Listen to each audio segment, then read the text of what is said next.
Rieke Diah Pitaloka sudah lelah dengan intimidasi yang berada di dalam internal partainya. Tahu kan partai apa di balik Rieke Diah Pitaloka? Maka Rieke Diah Pitaloka menantang warga, menantang. Jika mau intimidasi, ayo, katanya, saya tidak takut. Kita debat terbuka, saya berikan bukti-buktinya. Mantap, lanjutkan Ambu Rieke ya. Gas pokoknya Mas Rikan di Jawa Barat.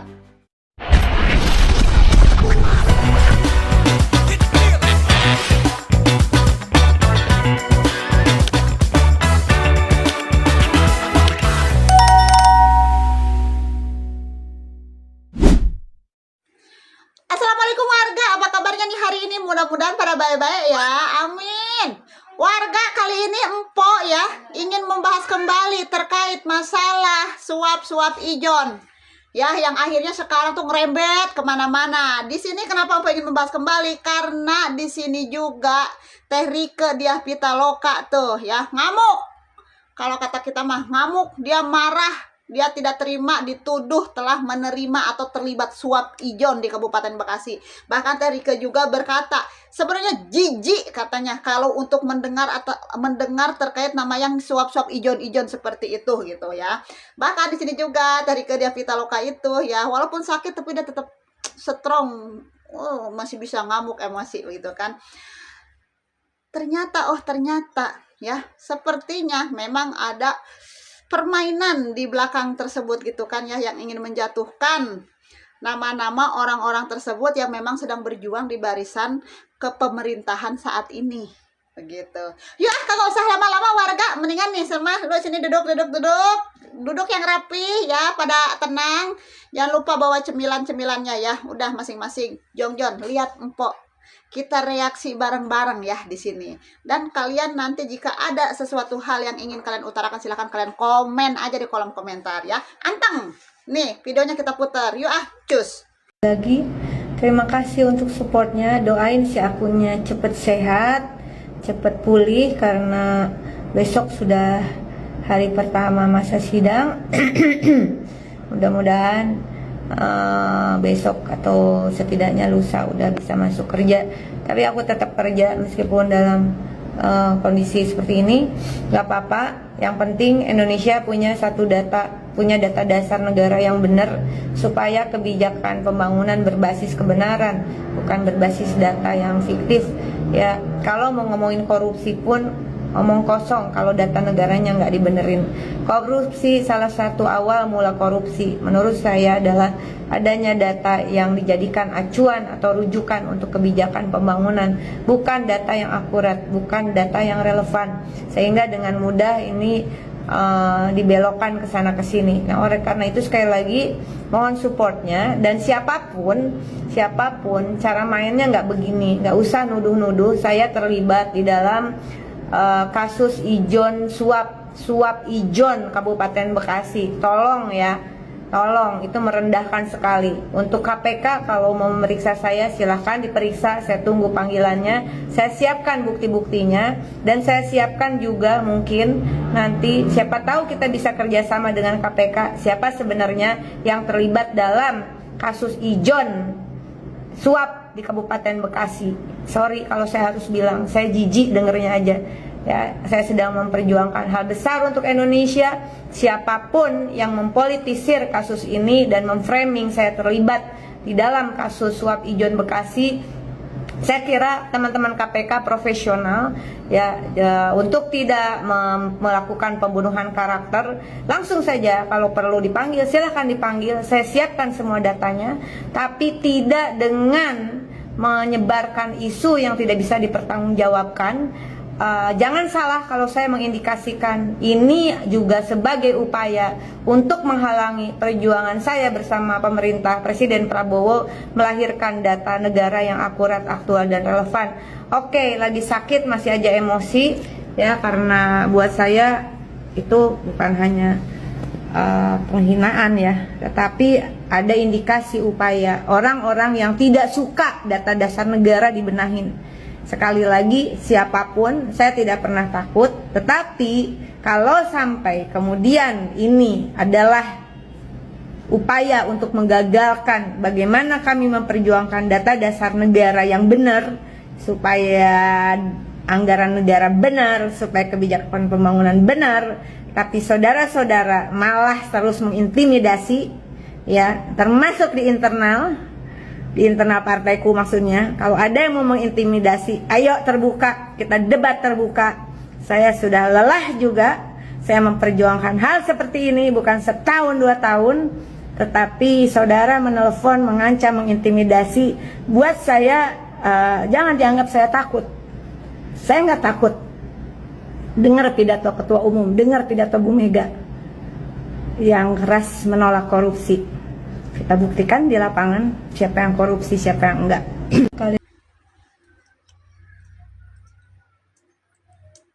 Kira-kira siapa warga yang saudara dimaksud oleh Ceiroh ini, Teh Rieke ini? Yang di dalamnya itu ada kata-kata mengancam, mengintimidasi, ya. Berada di dalam internal partainya warga. Wow, ya. Wow, gitu kan. Ayo dah, udah buka-bukaan aja ya warga ya, buka-bukaan aja. Bener kagak, setuju kagak? Udah Teh Rieke, Ceiroh, udah buka-bukaan aja dah ya. Kagak usah ditutup-tutupi lagi, udah buka-bukaan aja. Kalau sih setuju ya, kalau misalkan apa yang tadi kata Ceiroh bilang, kalau perlu ayo kerjasama bersama KPK, gitu kan. Siapa saja yang terlibat suap terkait ijon di Kabupaten Bekasi, ayo gaskan warga ya. Gaskanlah kita kawal Teh Rieke begitu kan, untuk buka-bukaan. Buka-bukaannya buka-bukaan data gitu, bukan buka-bukaan yang lain. Jangan pada negatif loh, pada buka-bukaan data gitu kan ya. Pokoknya nih ya, dari Mpoma buat Ceiroh, Teh Rieke Oneng, biar cepat sehat, biar cepat sembuh, sakit apapun itu ya. Biar kembali seserenteng lagi sakit aja dia seserenteng. Nah coba bayangkan, serikan di Jawa Barat atuh ya Ceiroh. Masih sakit aja dia udah seserenteng, masih emosi dengan melirikan matanya seperti ini, ngeri serem ya kalau udah melirik gitu kan. Sambil saya tidak takut, bahkan menantang, hayu kalau mau kita debat terbuka, kata beliau. Keren ya. Kita doain aja pokoknya Teh Rieke Diah Pitaloka itu ya selalu berada di jalan yang benar ya. Dan segera dilancarkanlah ya berbagai macam urusannya. Ternyata dia juga belum mendapatkan surat panggilan dari KPK ya warga ya. Jadi selama ini berita-berita yang simpang siur kan dipanggil, akan diperiksa. Ternyata belum ada surat panggilannya dari KPK. Maju terus Rieke Diah Pitaloka, Ambu Jawa Barat ya. Ceiroh teh. Nah warga gitu kan ya. Selain Rieke Diah Pitaloka yang dari Partai Merah tersebut, kan semalam juga tadi pagi, semalam Ampo ngeditnya gitu kan. Tadi pagi kan udah Ampo upload kan. Dari Partai Merah menyala kembali, ada kan yang sudah diperiksa begitu. Salah satunya Mang Ono Surono. Nah, kali ini Empo ingin membahas itu lagi warga, Mang Ono begitu kan. Padahal kali ini sekarang tuh Mang Ono tuh dia lagi baik-baik ya, lagi merapat ke Deddy Mulyadi begitu kan. Bahkan dia menjadi pasang badan terdepan gitu, garda terdepan untuk KDM, yang mendukung KDM gitu ya. Lah tahu-tahu begini geringanan diperiksa sama KPK. Kalau sakit ketagoknya periksa ke rumah sakit. Nah, dari kemarin kan kita bertanya-tanya tuh ya, diperiksanya sebagai apa? Sebagai saksi. Oke, sebagai saksi pastikan. Nah, akhirnya dari pihak jubir KPK telah mengeluarkan bukan pernyataan, telah mengeluarkan, apa ya warga, bentar gue mikir dulu, gue nyari kata-kata dulu, soalnya kan kalau bikin video itu spontan begitu kan, tanpa teks. Telah memberikan apa, lu ngerti kagak? Telah bersuara, telah klarifikasi gitu ya, telah memberikan pernyataan atau informasi begitu ya, ada pokoknya kurang lebih begitulah, telah memberitahukan, telah memberikan omongan, memberikan pernyataan di depan media massa gitu kan. Mang Ono Surono ini kenapa begitu? Nah ini dia videonya, yuk cus. Mendalami mengapa pihak swasta selaku pelaksana proyek di Kabupaten Bekasi ini kemudian juga memberikan sejumlah uang kepada saudara OS. Terhadap saudara OS selaku dalam kapasitas sebagai saksi dalam perkara perkara ini, penyidik mendalami terkait dengan dugaan aliran-aliran uang dari pihak tersangka saudara SRJ selaku pihak swasta. Nah, ini penyidik mendalami mengapa pihak swasta selaku pelaksana proyek di Kabupaten Bekasi ini kemudian juga memberikan sejumlah uang kepada saudara OS yang mana kapasitasnya adalah What? Hah? Memberikan uang kepada saudara OS. OS tahu kan? Wow. Ternyata sudah diduga menerima ya. Pak OS ini tuh diduga menerima Mang Ono. Mang Ono, oh Mang Ono. Lanjut warga. sebagai anggota DPRD juga di Kabupaten Bekasi. Ini kaitannya seperti apa? Tentu ini masih akan terus didalami maksud dan tujuan pemberian itu. Ya, termasuk juga nanti penyidik juga pasti akan mengklarifikasi kepada saksi-saksi lainnya. Apakah juga ada modus ataupun penerimaan serupa yang juga dilakukan oleh para pihak-pihak di DPRD Bekasi. Berarti aliran uang itu apa yang terkait dengan suap proyek yang di Bekasi ini, Mas? Ya, ini diduga diberikan oleh saudara SRJ yang juga sudah ditetapkan sebagai tersangka dalam perkara suap hijau proyek di Bekasi.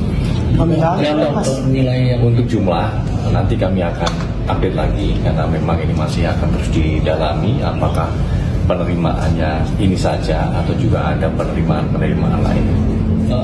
Dalam kurun waktunya itu kapan? Ya, kita sesuai dengan tempus perkara untuk yang suap hijau proyek ini. Jadi kita dalami dulu itu, kemudian nanti terbuka kemungkinan untuk kita kembangkan lagi apakah ada dugaan penerimaan lainnya.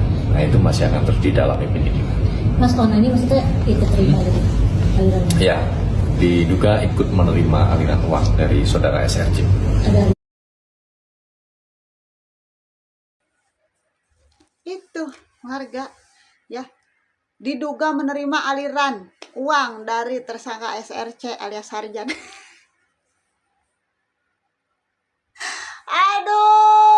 aduh ampun Mang Ono gitu kan ya. Kata gue kayak apa warga ya, kenapa sih yang kalau selalu seserenteng gitu kan kontra kepada Deddy Mulyadi ya, begitu dia bermasalah, istilahnya ada bermasalah gitu kan ya. Jadi benar, itu semakin menguatkan pemikiran gua gitu ya. Kalau ada orang yang teriak-teriak gitu kan, kontra bahkan menghadang Deddy Mulyadi, tandain ada apa di belakangnya. Apakah ada permainan cantik begitu kan ya. Udah mulai terbukti sekarang mah, udah mulai kebuka warga ya kan. Nah warga, mungkin kalau dari Empo sih ya,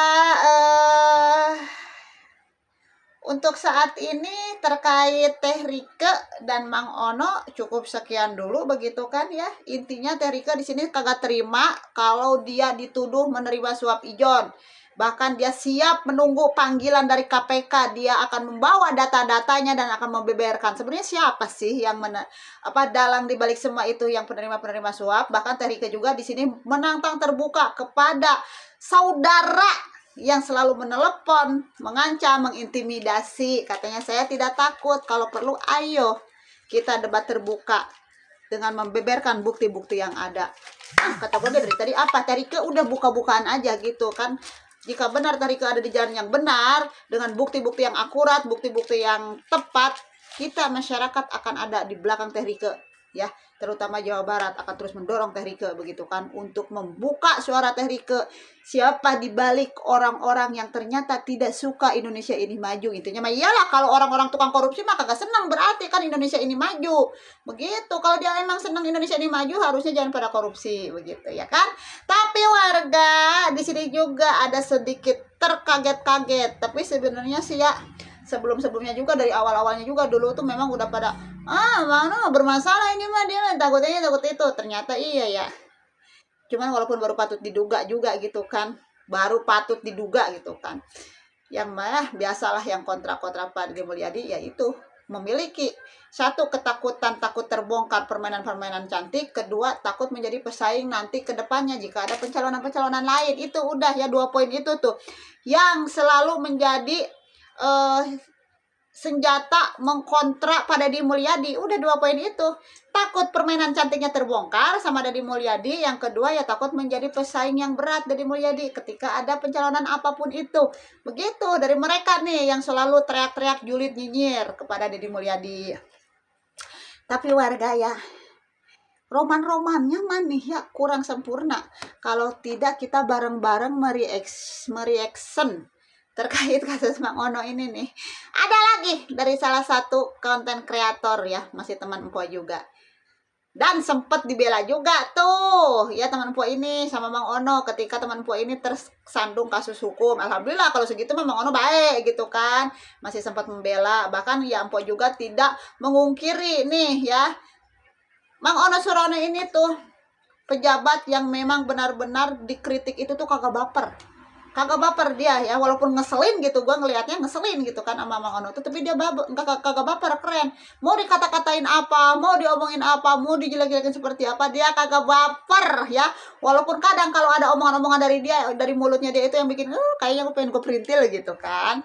Nah ini dia ya, kita langsung aja reaksinya bagaimana ketika tahu kalau Mang Ono ini tuh diduga memang menerima aliran dana tersebut. Yuk cus. Guys, KPK sudah memberikan keterangan resmi terkait diperiksanya Mang Ono Surono siang tadi. Menurut keterangan juru bicara KPK, Mang Ono diduga menerima ijon proyek di Bekasi. Terhadap saudara OS selaku dalam kapasitas sebagai saksi dalam perkara ini, penyidik mendalami terkait dengan dugaan aliran-aliran uang dari pihak tersangka saudara SRC selaku pihak swasta. Nah ini penyidik mendalami mengapa pihak swasta selaku pelaksana proyek di Kabupaten Bekasi ini kemudian juga memberikan sejumlah uang kepada saudara OS yang mana kapasitasnya adalah sebagai anggota DPRD juga. Duh Mang Ono kok bisa kieu sih? Padahal masyarakat Jawa Barat mulai membuka hati ke Mang Ono, mulai resep ke Mang Ono. Karena Mang Ono geus teu beberewekan deui nya nyerang Bapak aing. Tapi kecewa lamun misalkan ieu bener kok bisa sakelas Mang Ono anu geus teruji gitu nya jadi anggota DPR RI tanpa celah, tanpa isu korupsi. Ayeuna menjabat sebagai anggota DPRD Provinsi Jawa Barat. Kok bisa gitunya sampai diduga nerima ijon proyek di Bekasi. Anu mungkin ieu mahnya nilai oge teu sabaraha. Mungkin beliau hilap Mang Ame, mungkin beliau hilap gelap mata atau kakak lagi butuh duit kali buat pembangunan jalan yang telah dijanjikan bulan Juli.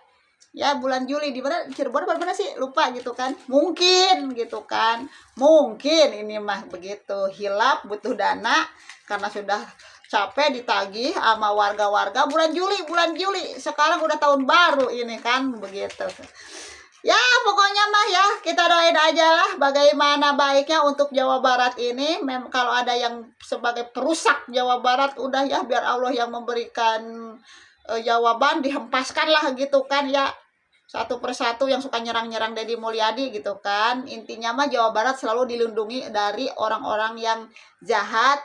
Bahkan Jawa Barat ini kedepannya menjadi Jawa Barat yang istimewa, terbebas dari berbagai macam hal korupsi kepengennya mah begitu kan, dan tentunya terbebas dari berbagai macam bencana yang bisa merugikan masyarakat banyak. Oke warga, terima kasih banyak ya. Udah sekian dulu lah dari Info Mau. Wassalamualaikum warahmatullahi wabarakatuh. Bye.